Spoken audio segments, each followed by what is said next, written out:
How to delete community on Reddit. Hello and welcome to Whizz. In this video we will show that can you delete your community on Reddit. So please watch till the end to properly understand the tutorial.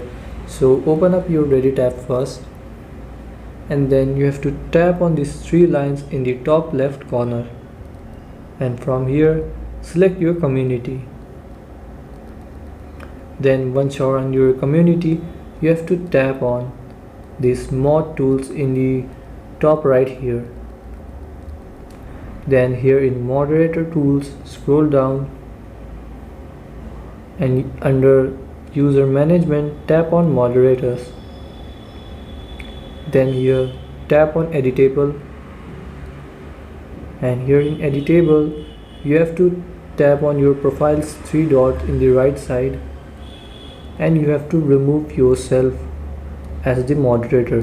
So tap on remove. The thing is that there is no option to delete a community on Reddit. The only thing you can do is you can remove yourself from the moderator. So this is the closest thing you can do to delete your community on Reddit. So this was it for this video. Thanks for watching.